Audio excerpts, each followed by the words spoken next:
The words leadership and credibility go hand in hand. It is impossible to be an effective leader without personal credibility. In fact, credibility is the absolute foundation of leadership.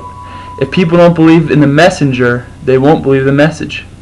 History is littered with men and women that have been successful leaders, people that have changed the world through their fundamental principles coupled with an ability to influence others. So how can one become an effective leader? How should one go about developing and increasing one's own credibility? In their book titled Credibility, How Leaders Gain and Lose It, Why People Demand It, Kouzes and Posner addressed this very issue, outlining several key elements regarding how to develop credibility in one's own life. Laying out parameters and figuring out the definition of both credibility and leadership is essential to understanding how one can best improve in both areas. So what is credibility exactly, and what precisely is leadership? Credibility can be defined in two words: trustworthiness and expertise. Being a trustworthy person simply means that you are someone that others can place their trust in, while resting assured that their trust won't be betrayed. A person that is an expert is someone that is widely recognized as a reliable source of technique or skill in his or her field.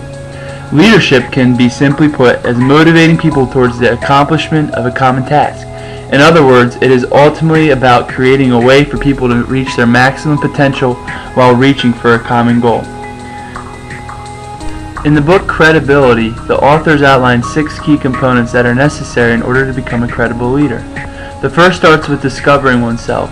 Deciding what you believe in is essential and will affect how you handle your day-to-day operations and responsibilities. Do you believe integrity is more important than financial profit?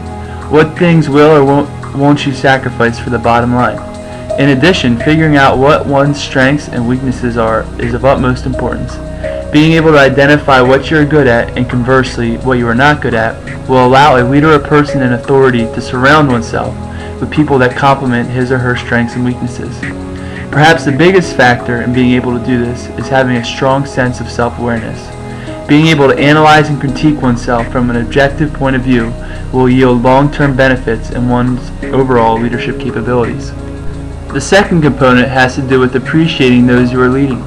Jesus is the best example we have of a leader who takes the focus off himself in order to attend his followers' needs. Listening to others' ideas, opinions, wants, and needs helps the person to feel valued and respected. Constructive criticism is also of utmost importance for both the leader and the constituents. A leader that is vulnerable and willing to learn provides a sense of humility to those around him or her, and lets everyone know that their opinions are valued. Finally, making a point to let constituents know that their contribution has worth is important in letting them know that you care. It's important for credible leaders to realize that everyone is different. Some people value things that others might consider trivial or unimportant. However, encouraging an atmosphere of diversity is essential to developing credibility. Finding common ground on certain issues on which everyone can stand will unite and unify one's followers. Leadership is a relationship based on mutual understanding. Therefore, taking the time to get to know one's constituents will not only help them feel valued, but can also nurture a strong sense of community. People cannot contribute to the aims and aspirations of the organization if they do not know what to do. Providing others with the tools and resources to advance their knowledge base will help empower others to act and can inspire confidence among constituents. Education is the key to developing one's capacity. Additionally, allowing experimentation will offer an opportunity for growth and learning and should therefore be encouraged and even pushed.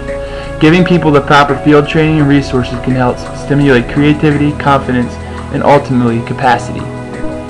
Action is the most important thing a leader can do. Without action, there will be no followers and no results.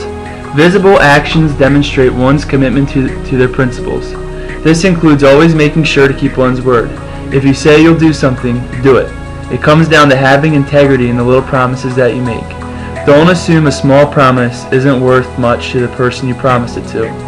Along those same lines, a credible leader is someone who is willing to take the first step. The first step is often the most difficult one to take, and people can be hesitant to take initiative. People need optimism and hope in their lives. Therefore, a credible leader should always be looking at the glass half full while painting positive images of the future. In other words, keeping a proper perspective on the big picture is essential. Setting objectable goals that can be reached and accomplished play a big part. When the going gets tough, it's important to view things from a macro perspective while keeping a level head. Being pessimistic will only discourage constituents and overall morale, but realizing that there are better times ahead will inspire confidence and optimism amongst everyone.